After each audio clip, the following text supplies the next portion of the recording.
Good evening, everyone. I'm Sonzil, and I will be today's moderator for today's webinar. Our speaker for today is Tanmay Singh. Tanmay is a student of biology and psychology at Ashoka University, Sonipat. Apart from the sciences, his interests lie in critically engaging with learning from youth initiatives around various national and international issues. Tanmay is here with us today to deliver an intriguing webinar on accommodating diversity in the field of biology. Also, we will be having a Q&A space at the end, and any doubts during the webinar can be asked on the chat box, which can be taken towards the end. Welcome Tanmay, and I would like to hand over the space to you. Thank you, Swanzal. I'll just begin presenting. Yeah, it's visible now. Yeah. Perfect. So, greetings, everyone. Good evening. I hope to find you in the best of health as we begin 2021. Today, I'll be speaking on a topic which is very dear to me, called accommodating diversity in the field of biology. So I have a locomotor disability, due to which I have to use a walker to walk around. And I have been experiencing what it means to be a biology student with a disability in India for the last 6 to 7 years, both at the high school level as well as the university level. And I thought that I began this year with sharing my experiences with you all. So this webinar will comprise of 3 sections. We'll begin with looking at what disability means. Is it just a medical condition, or can we look at it in another way? Then we look at the social context of disability, which is how does a disabled individual be influenced by the society around him or her. And finally, in using the insights generated in this process, we will move on to figuring out how we can bring in diversity into the biology lab. Now, disability, as is defined by the World Health Organization, results from the interaction between individuals with a health condition, such as cerebral palsy, Down syndrome, and depression, as well as personal and environmental factors, including negative attitudes, inaccessible transportation, and public buildings, and limited social support. So, from this definition, two things become clear.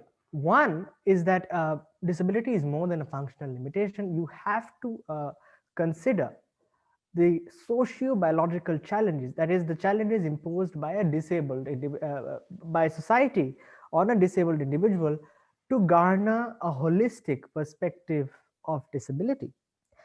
uh, and before we get into the social context of disability, which we will talk at length today on, I want to share with you all some demographics on disability in India.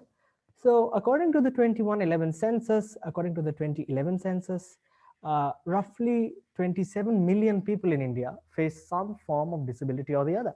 And that is around 2.21% of India's population. These figures, however, remain a source of dispute because some critics have said in the past that the census did not include all the disabled individuals that it could have on the basis of how it was done. It was done on a survey respondent basis, so people had to come forward from house to show that, or to say that they were disabled, or to, members of disabled families had to come and say that yes, we did have a member. But the critics then say that some members were not included in the survey. But even if we look at just this number, 27 million, 10 to 29, the age group of 10 to 29-year-olds forms 33% of this population. So that is the single most large age group that we have in this group of disabled individuals in India. And this kind of emphasizes the necessary for an inclusive education in India, because you have the largest chunk of individuals that are disabled in India at a stage where they require a proper framework so as to be educated. And therefore, we need a strong push for inclusive education in India. Now, there are multiple kinds of disabilities, and the Rights of Persons with Disabilities Act of 2016 identifies 21 different categories. So this includes categories like includes conditions like cerebral palsy, chronic neurological illnesses, and acid attack complications. Now, I have included acid attack complications because I want to emphasize that disability need not just be something that you're born with. It may be something that you develop later on in life as the result of an accident or just with age, you know. And this is a doubt that some people may still have about disability. So disability need not only be congenital. Uh, Now, I show you all this graph to bring forward another interesting feature of disability. And before we get into that, let's just look at this graph. Uh, so these two graphs have taken from the World Report on Disability, published in 2011 by the World Health Organization. And if we focus our attention on the first graph, we see that the number of physiotherapists per 10,000 individuals in populations of various countries varies dramatically. And so if, for example, I am physically disabled in Finland, my experience will be and my life will be much more safe and secure than, let's say, when I am physically disabled in Pakistan, which has 0 physiotherapists per 10,000 individuals, simply because of the difference in the physiotherapists that these countries can provide physically disabled individuals. The same thing goes for occupational therapists around the world. There is a wide variation between how many occupational therapists there exist per 10,000 individuals in various countries around the world as well. And we can see that India also figures. I'm sorry, is there a disturbance? Yeah, so we can see that India also figures very poorly here. We can see that India has 0 occupational therapists per 10,000 individuals. So being someone that requires occupational therapy in India can be a real challenge when we compare it to, let's say, Denmark, where there are plenty. Another example of this is when we look at the access to assistive technology by disability type in Botswana. So this is from, I take this graph from a study done in 2009. And what the numbers you see are basically of a survey done by these researchers where people with multiple different kinds of disabilities came forward and they were asked whether or not they received the assistive technology that they required to kind of deal with their disabilities and have and lead normal lives. So assistive technology in this context just refers to any implement which can better help disabled individuals to deal with the problems that they may face in dealing with a normal in having a normal life. So for example, if you have seeing problems, then maybe braille based systems. If you have hearing issues, then maybe a hearing aid can be understood as an assistive technology. And also again we see here that there is a massive shortage of assistive technology in Botswana to aid these disabled individuals. And what these two graphs that I showed in this presentation highlight is that there is a great need to look at disability across the world through a socio-environmental lens, which means that we need to understand disability not just as something biological, but also as the way it is placed in a society, right? How a society can influence the well-being of disabled individuals through the resources and societal awareness that it puts forward on their problems. And this conceptualization of disability has been deemed by some experts as the individual environmental model of disability, which means that disability is actually a two-way relationship between the individual and his or her environment. So disabled individuals can be influenced both positively and negatively by their environment and vice versa. Uh, Now, this understanding has a critical implication for what it means for a place to be accessible or disabled friendly, and how a place becomes accessible or disabled friendly is in three stages. So, one, you have uh, policies and legal frameworks which work towards making places or spheres of life accessible. Then you have the resources that are dedicated towards the implementation of these policies. And finally, you have the societal awareness, not just of these policies, but also of the challenges of disabled individuals that need to be met for a place to become accessible. And therefore, we need to look at accessibility not just in terms of ramps and lifts and even surfaces, which I feel that's where the line is drawn in India about accessibility. From what I have experienced, a lot of people in India still think that a place is accessible once it has lifts and ramps. This is one part of accessibility, but it's not the entire ball game, right?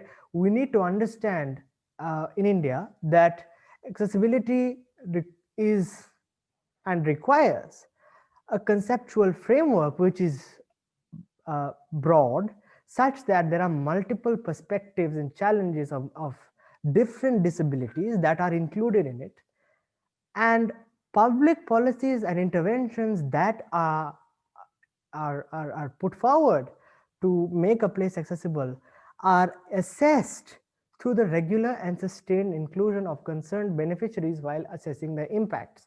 So what I mean to say by this is that if there is a policy, let's say the Rights of Persons with Disabilities Act in India, we need to have a continuous discussion between the disabled individuals that it is meant to uplift, and their caregivers, to understand whether or not it is having its desired effect on their well-being or not. And if it is not, what is the problem, what is stopping it from happening? This is something that I feel India needs to work on even more. I feel that a lot of the times these public policies include the opinions of only experts and not the beneficiaries that are actually impacted by these policies. This is something that we need to really uh, emphasize on, and we need to kind of look towards a more holistic inclusion of these individuals while assessing their impacts. Also, accessibility means that reliable databases and information on disabled individuals are produced and routinely updated, right? We need to have data on disabled individuals to understand, and accurate data to understand whether or not a country, a place, a sphere of life is accessible. And finally, and most importantly, there needs to exist a strong societal support for the achievement of any measure which is aimed towards generating accessibility. People with or without disability need to come forward, need to work together, and need to be active participants in the completion of any goal which is sent towards making a place accessible. And I think at this point, if anyone has a question, at this point we can stop for questions. If not, I can move further, or if there's any comment or suggestions, I can pause. If not, we can move forward. Tanmay, I had a question. I'm sorry, who is this? I can't see the screen. Sorry, Yes, go ahead. Go ahead. Go All ahead. right. So within the UK, I believe autism spectrum disorder and Asperger's syndrome are considered as disabilities. Like you can, Yes. within institutes, you can get some sort of. Anyway, so I was just wondering if that's the case in India as well. Like, is there some sort of. So, yes, mental disorders are and neurological problems are considered disabilities in India. This is something that the Disability Rights Act of 2016 actually worked upon. So you had a disability, an act on disability whose name I'm actually forgetting, which was given in 1995, and that did not do such a good job of highlighting mental disorders. This act, however, has actually improved upon the previous one that was given in 1995. And yes, we do have, in short, we do have an understanding of mental disorders as disabilities in India. Yes. I Yes. see. Thank you so much. Yes. Uh, Anybody else? Is there anything else that someone would like to share or ask?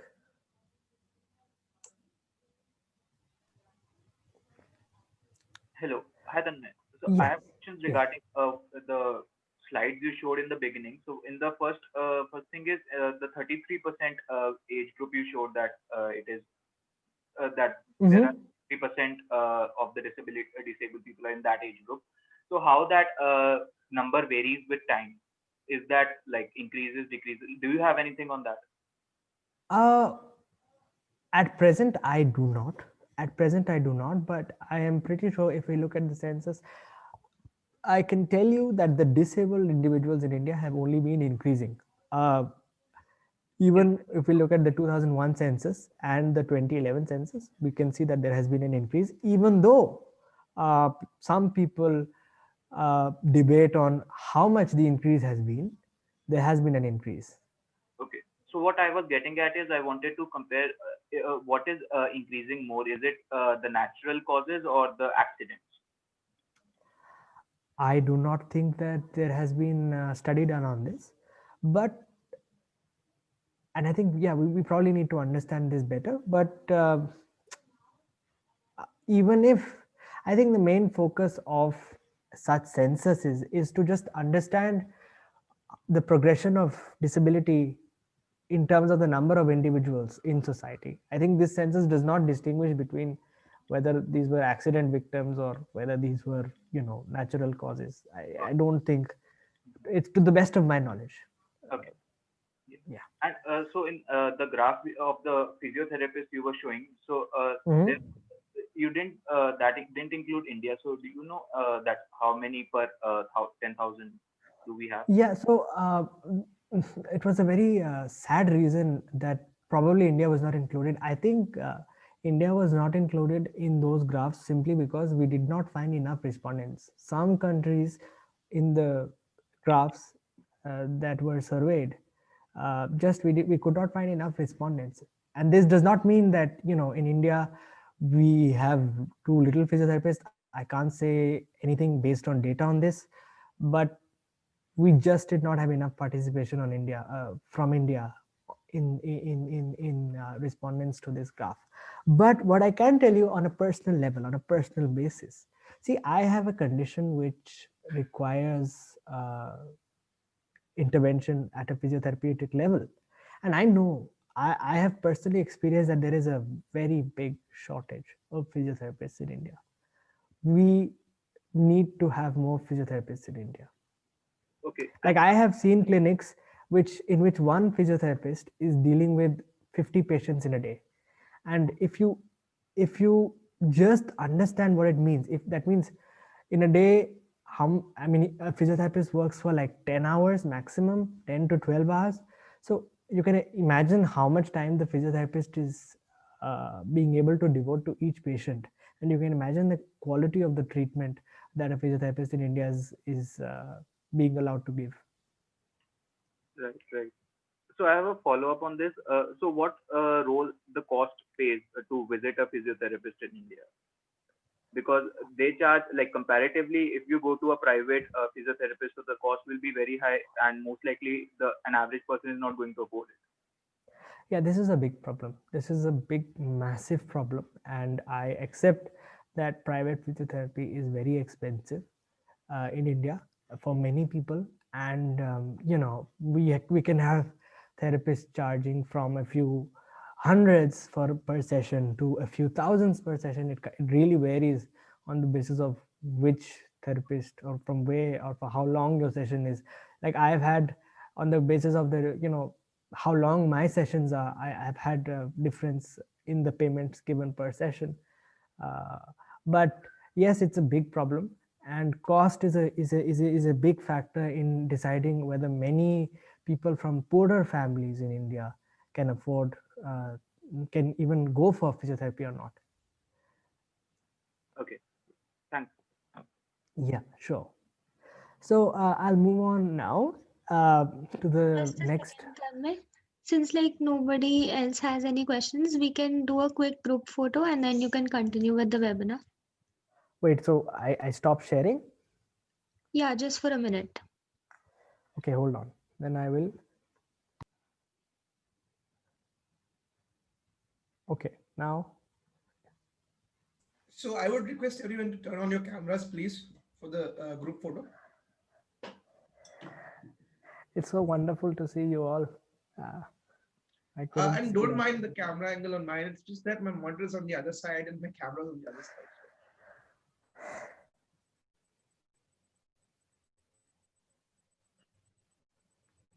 All right. When you're ready, Swanzal. I don't know if anyone else will turn on the cameras or not.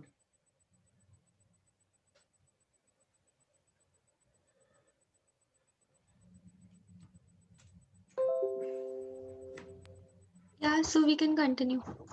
Yeah. Okay. One more with me, please. Okay. Okay. Okay. No problem. Just give me a minute. I'm so sorry. Yeah. Let's go. Let's go. Let's go. Let's go. Yeah.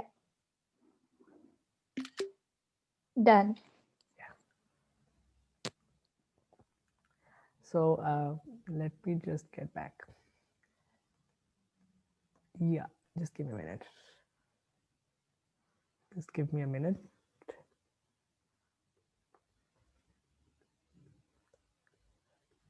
So now that we have analyzed what it means to be disabled and how what it means to for a place to be accessible in that context, let us ask the question of whether India is prepared for inclusive education. And for that, again, let's turn to some statistics.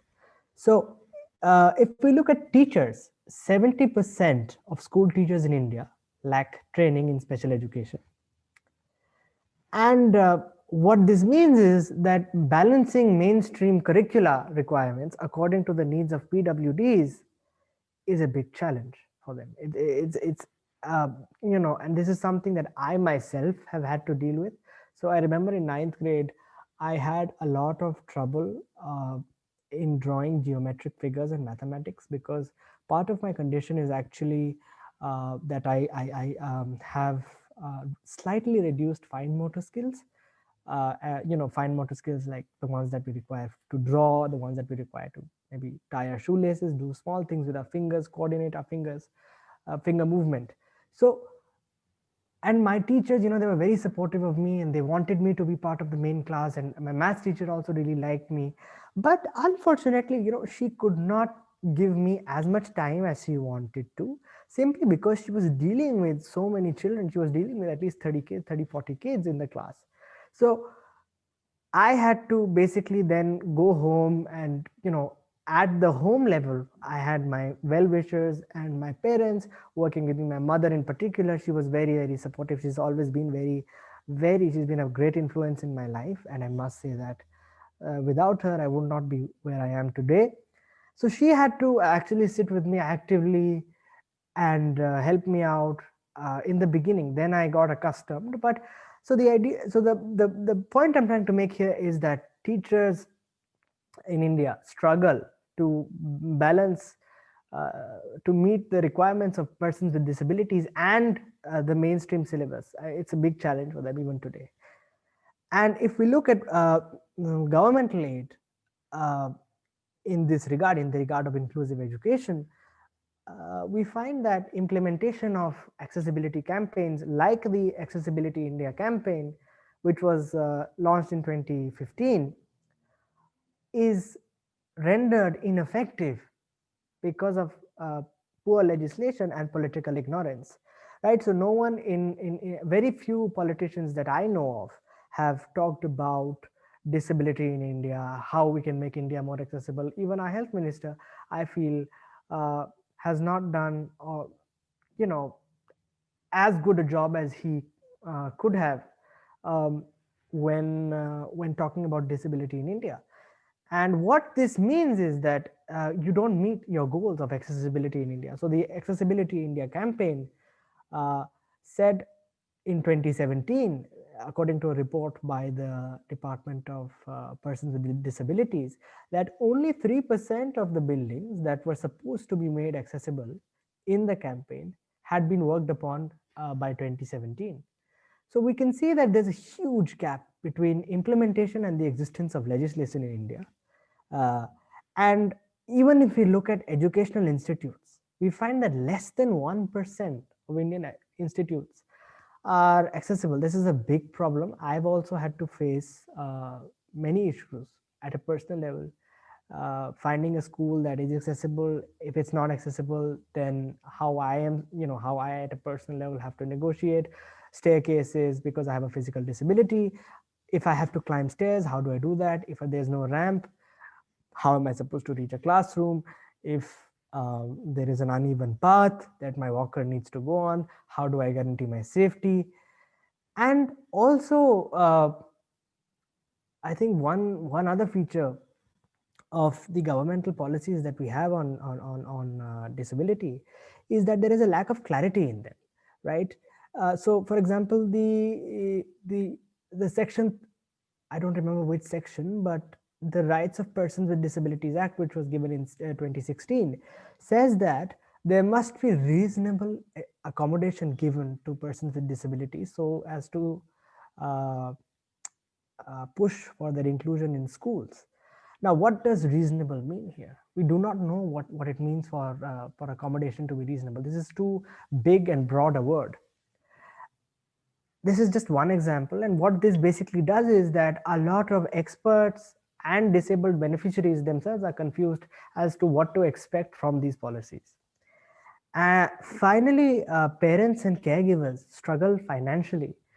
Inclusive education in India is very expensive, not just because special schools may charge higher fees, but also because disabled children may require extra implements, extra care at home, extra uh, you know resources that parents may not be able to provide. This is especially true in the light of the fact that 69% of disabled, according to the 2011 census, are in rural areas. And so in rural areas, you lack these facilities. Even if you have the money, you lack facilities uh, for the disabled to be accommodated. And then the question arises, if your basic needs are not being met, how are you supposed to be focusing on your education as a disabled individual? So if, for example, I'm always thinking about how I'm going to move from one class to another, how am I supposed to be thinking of what I'm supposed to study for a test when I myself am not sure, when I have to plan my every move in school, trying to understand how I'll move from one room to another? And finally, there's also one sad truth about inclusive education in India, which is that socially, there are many barriers to it. One of them being that if you have, especially in families of limited resources, if you have um, if you have a disabled child, then the education of that child is often overlooked for the education of maybe a so-called normal child. This is something that we need to work on. We need to emphasize at the familial level that it is as important to educate a disabled child as any normal individual. It is a right that he or she has, and we cannot overlook that right. And so all these problems, what they lead to is that 75% of special needs individuals in India fail to attend even a single educational institution in their lives. Only 19.3% of disabled individuals that actually are able to attend educational institutions have completed the highest level of education, that means secondary and above. And the reason behind this is that, we have a lot of dropouts happening of disabled individuals that are especially in higher studies, because how uh, the more complex any study becomes, you need to have the requisite measures to make sure that the disabled individual is accommodated. This is not happening in India, unfortunately. And finally, the transition to online learning has been even more problematic for disabled individuals. So this is according to a finding by a report that was published only this year, last year now, 2020. And what it basically says is that, for example, if you have, let's say, vision impairment, right? Because a lot of the respondents of that study were blind. If you have a vision impairment, then how, let's say you're having an online class where there are 50 people talking at once, how are you supposed to focus on what the teacher is saying when you cannot see the slides, right? So this is one major issue, how to make online education accessible for disabled individuals, which needs to be worked upon in future.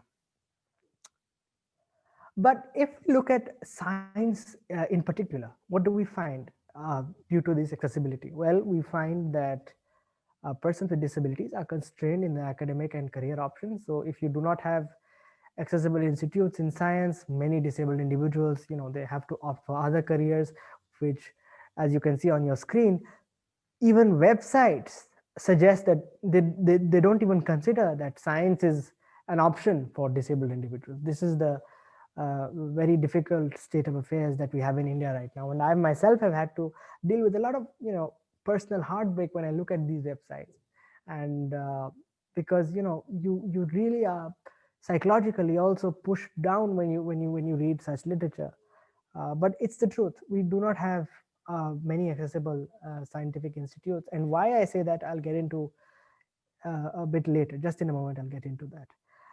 And another implication, another very important implication of inaccessibility in science is that uh, reservations, even though they exist in many scientific institutes for people with disabilities, they fail to generate inclusivity, because you, even if uh, a disabled individual is able to get into these institutes by virtue of these reservations, what guarantee is there that these institutes are disabled friendly, right? If the individual, if the disabled individual has to always risk his or her life just to, go to that institute every day. So for example, if there is no lift in that institute, and a physically disabled individual has to climb stairs all the time to move from one class to another, so you're basically risking your safety. uh, if that is the case, then then how is what is the reason that the disabled individual goes in for that university? So even though there is reservation, a lot of institutes are not accessible, even if they reserve seats for persons with disabilities. And now, if we look at biology specifically, what kind of challenges does a disabled individual face? Now, I have broken these challenges down on the basis of my experiences into two different parts. So, one is challenges in the labs, right? So, you have, uh, of course, narrow aisles, too high or low cupboards and shelves, cluttered workstations, which, if you have to move around in the lab, this can be a major problem. I'll get into that in a minute. Unsafe seating arrangements, another problem. Lack of braille based equipment, another issue. Inflexible connections to electrical, gas and water sources are also a big impediment, because imagine if you are confined to a wheelchair, and you have, let's say, a plug point at some very very small corner of a room. How does a disabled individual who is on a wheelchair get to that corner and put his hand in that corner without, without any problem, to connect his or her implement into a plug point, for example? This is very difficult. uh, Other small issues which we may think that do not cause many problems, they actually cause many problems, like over tight valves. So if you have if you have a problem in your wrist, or if you have problem in your hand movement, or due to which your muscles are slightly weaker, you cannot open over tight valves, which usually happen because they're too old, they're rusted. Some labs that I've been to have used very old technology and implements, and this is one problem that I have faced myself. Opening very tight things is difficult for me. uh, Capping equipments that are very tight, again we face the same issue with that. uh, Also, uh, I'm sorry, excuse me for that. uh, the the other thing that is problematic is two-handed implements, right? So if you have two-handed implements, meaning equipment which requires the use of two hands at one time, this can be a challenge for some disabled individuals. So if you, let's say, have to sit down on a chair constantly, like if you're on a wheelchair, or if you're blind, how do you coordinate the movement of both your hands without, let's say, losing balance? So for someone like me, I am always reliant on the walker, so I have to hold, at least with one hand I have to hold the handle of my walker, and only one hand of mine can be free at one given time. And of course, uneven flooring and slippery surfaces can also be a problematic source for many disabled individuals. And finally, this is perhaps the most important thing that remains an issue in labs: inaccessible emergency procedures. Many times I find myself asking the question in the labs that I've been to: what if there is a fire in the lab? What if I have an accident in the lab? What if someone else has an accident in the lab and I have to move to one side? How will I be able to quickly and efficiently be transported to wherever I have to be without, and safely? This is something that is a big problem. I do not find that the lab assistants that I have met or the teachers know what to do. So suppose I hurt myself, or I'm someone with a mental disability. I hurt my leg. How, in an accident, I hurt my leg maybe. How is the teacher or the lab assistant able to sensitively get that individual and move him or her to, or for emergency procedures, emergency treatment? You have to get out of the lab, you have to move, you have to go to wherever the infirmary is. So these are all major challenges. We don't have many answers. I've asked these questions to my own teachers and professors. They don't have many answers for this, and I think we need to work on finding how we can make emergency procedures disabled friendly. And these are a few photos of labs that I have just picked up from the internet. uh, and These kind of demonstrate the problems I'm talking about. So you can see here how cluttered this lab is. If I am a disabled individual with a wheelchair, how am I to guarantee that there is enough space for the wheelchair to go smoothly from from one point in the lab to another, from one aisle to another, from one point in the aisle to another? The workspace, the workstations themselves are very cluttered, and this can be a major problem for someone that just requires a wider area to work in. If you have a hand problem, if you have a vision problem, you might require a larger space to work in, and this is not a conducive environment for that. Now, here I want to emphasize the stools in this photo. If a disabled individual such as me, who has a physical disability, is made to sit down on these stools, uh, it's very unsafe because we do not have backrests, and people that have issues in balancing may actually fall off. They are at risk of falling off these chairs, because without the backrest they may just lose their balance. And especially because of the wheels of these chairs, they're not stable. So we need at least one or two stable chairs in a lab to make sure that every disabled individual can sit down in the lab properly.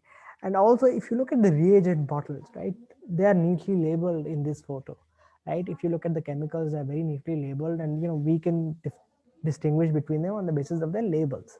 But what about a blind individual? How is he or she to know what is, for example, salt, common salt, and potassium chloride? These are some issues that the disabled, the person with the a vision impairment may just have to ask a lab mate or a co-lab worker to help them out here. And while this is okay, for some time, why should we make a disabled individual dependent in the lab? We do not need to, especially if we can look for alternative ways in which these can be labeled. Now, this last photo, I want to emphasize that if you look at just the blue drawers at the corner of this photo, now imagine if you have a disabled individual that is confined to a chair, right? And to working in a chair, he or she can't move too often. How is he or she supposed to reach for the topmost drawer without asking for help? Right? This can, if he or she tries doing that and he or she has balancing issues, this may pose a challenge. This can risk their safety. So these are some of the questions that we need to ask ourselves when looking at the spatial arrangements in a lab. But this is not where the challenges end for disabled individuals in biology. There are also challenges in the field, right? So negotiating uneven terrains for gathering data, of course, is a challenge for any disabled individual, regardless of whatever condition they have. This can make them fall, even if even if they can walk properly, if they can't see properly, if they can't hear properly, they may just, they may just miss something on the floor, miss something passing by, and they can trip very badly. Manipulating and coordinating the movement of several body parts to collect samples from the environment is another problem, because assuming that let's say that there's a paralyzed individual who's doing lab work, or let's say that there's someone who just cannot use one part of his or her body better than or as well as another part. So if I could use the left hand better than my right hand, like even normal people, this is the case, right? But in disabled individuals, this may be the difference in comfortable usage of one hand may be substantially more. And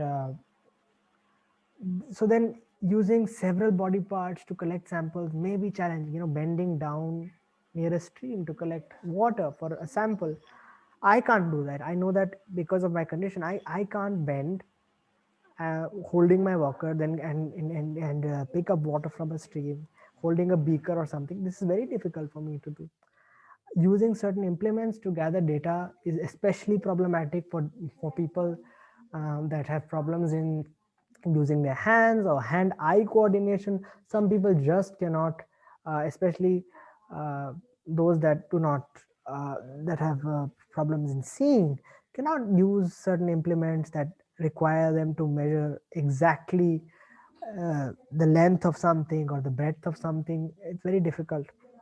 And people with learning disabilities in particular, or reading and writing disabilities, may have issues in finishing paperwork on time. So if you want, like, let's say you're gathering some data, you're part of some field experiments in which the instructor tells you that within 5 minutes please get this over with.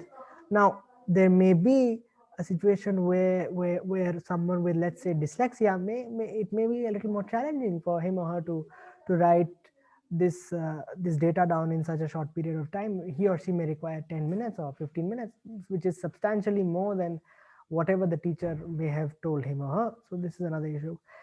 And smaller problems also exist. Well, what are seemingly smaller problems also exist. So in the field, so non-availability of disabled friendly washrooms in the vicinity of a field experiment is a big challenge.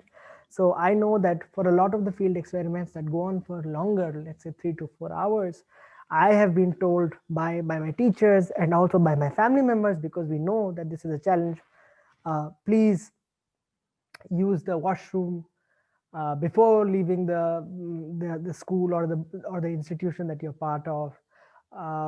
You may need to not drink water. Don't drink water for 6 hours in the field, and only because we do not have places in the area where there are accessible washrooms.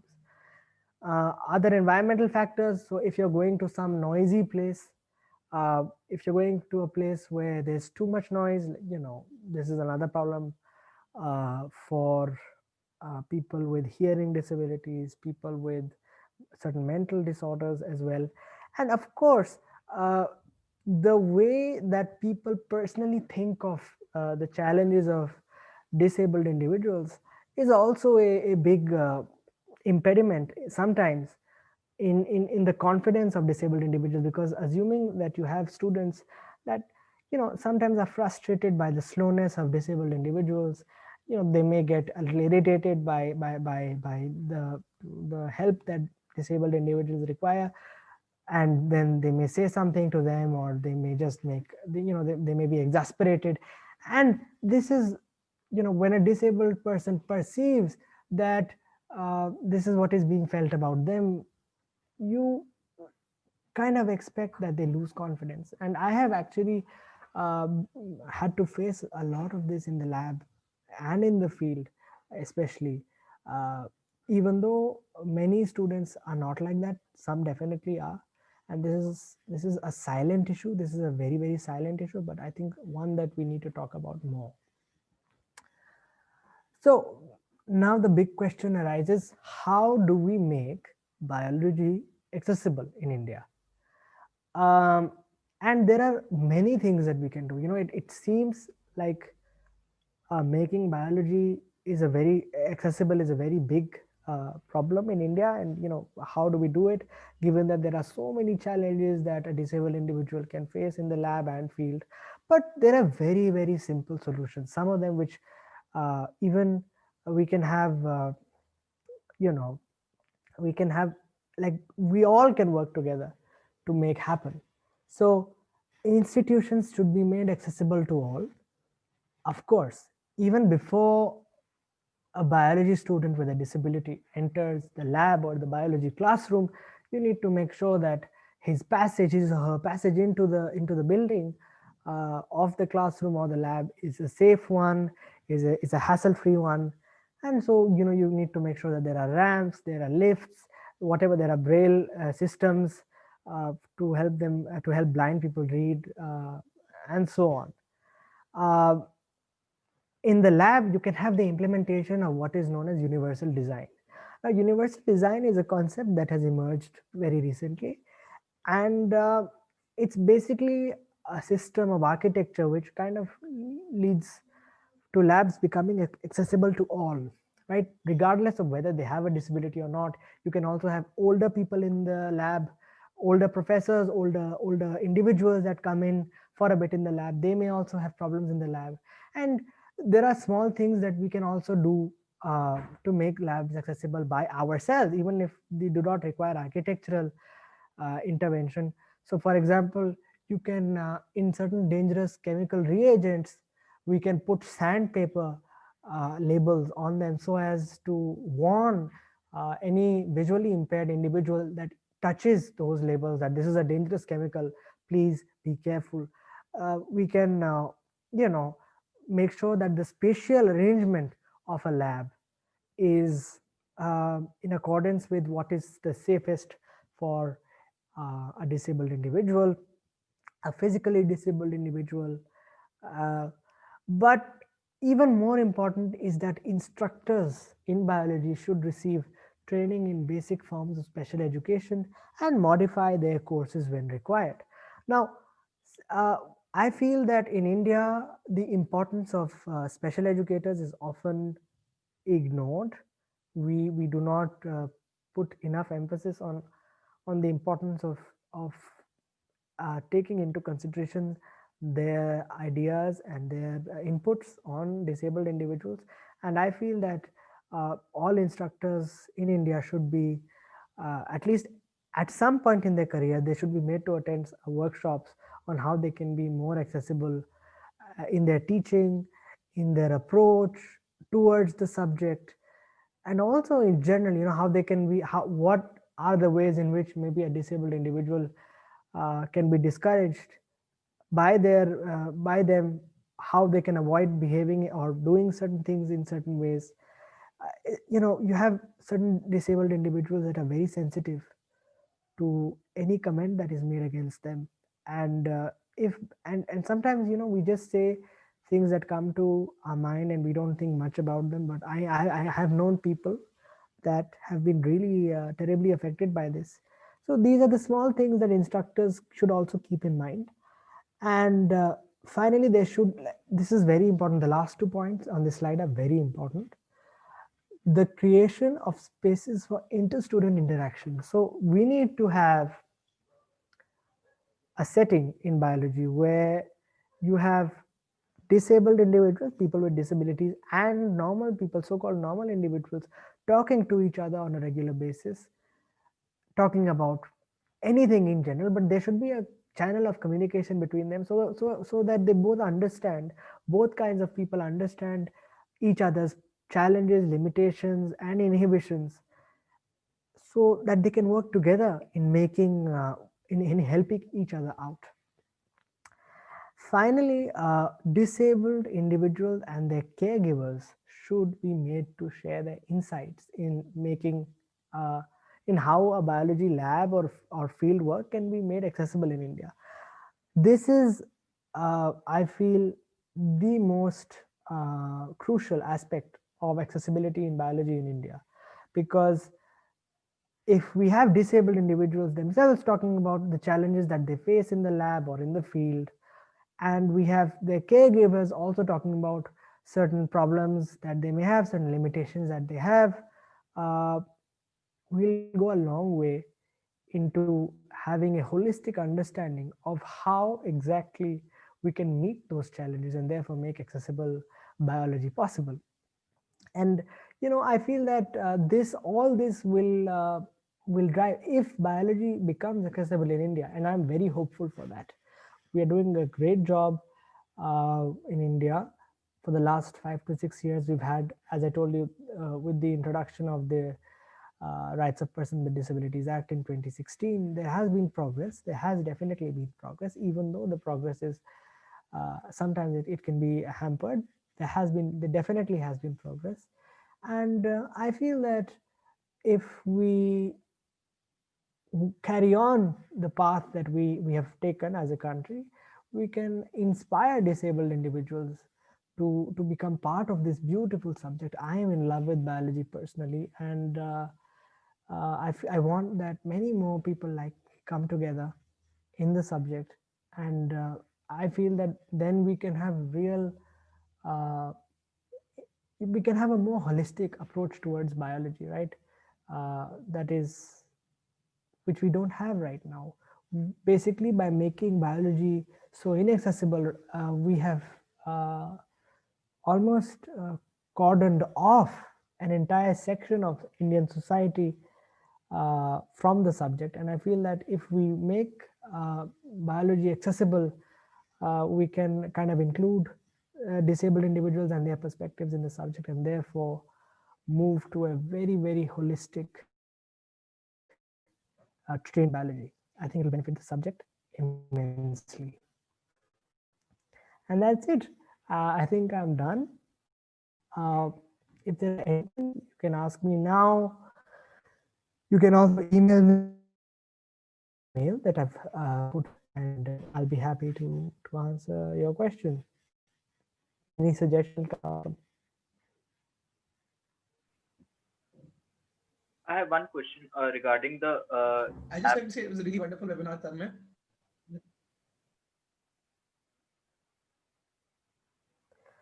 I think we lost your voice there. Hello, am I audible? Yes. Yes. Yeah. So Yes. Now I you have one are. question. So regarding lab spaces and the labeling you were telling about. So those are existing problems.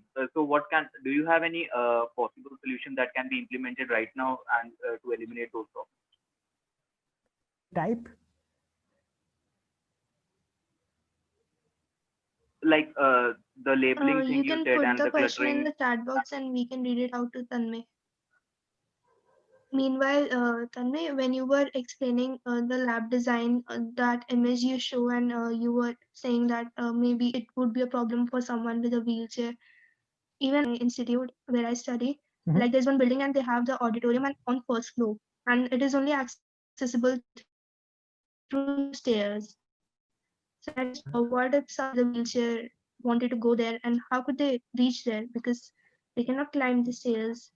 Yes, I'd yes, say definitely. not just Stan Audi, even D Block, and to some extent even B Block is not accessible to people differently abled people, so to speak. Some people are like so crowded and so easily accessible for Yes, yes, absolutely. disability.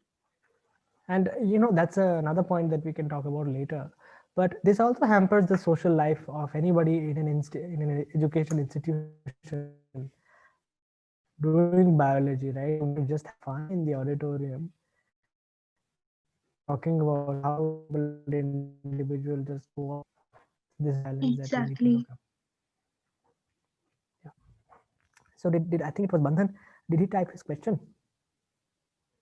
Not I yet. I got okay. disconnected. So am I audible now? Bandhan sir, you're not audible. Maybe you can type your question in the chat box. I'm typing. Yeah, now you are. Yes, you can ask your question, Bandhan. Yeah, I was saying regarding the present problems in labs, you suggested like labeling and cluttering of equipment. Mhm. Can you suggest any potential solutions that can be implemented right now? Because the other things that will take some time, like maybe a few years or so. So what can be done by the PIs or research? I think the most important thing right now that we should all do from even now, from this second, is that we can begin by having conversations with disabled individuals on the problems that they face in the lab. And then I'm pretty sure, even if these are not immediately workable upon, disabled individuals can definitely, differently abled individuals can definitely show you the way, and they can show you stopgap arrangements which may work for them, right? And then in the long run, these are some things that we can implement. But at the immediate level, um, this is the main thing that I think we should be doing. We should be opening channels of communication between uh, people with disabilities and the normal, so-called normal individuals, both at the student level as well as the administrative level, so that they can voice their concerns, and the administrative bodies of universities and other educational institutions take that into account and work towards the proper implementation of something that can mitigate those issues. Great, great one. Thanks. Yeah, for sure.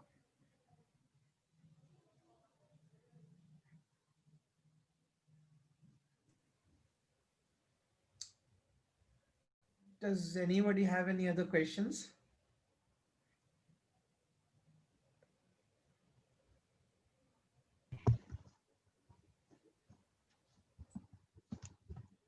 So I guess if nobody has any other questions, so I would like to thank you, Tanmay, for giving such an insightful webinar, and Thank you. also for all of you guys for being such a wonderful audience. So for like our future webinars, you can follow the links on our social media, and the recording of this webinar will be available on our YouTube channel also. So Thank you, thank you so everyone. much. Thank you so much. Thank you for attending. I'll end the meeting now.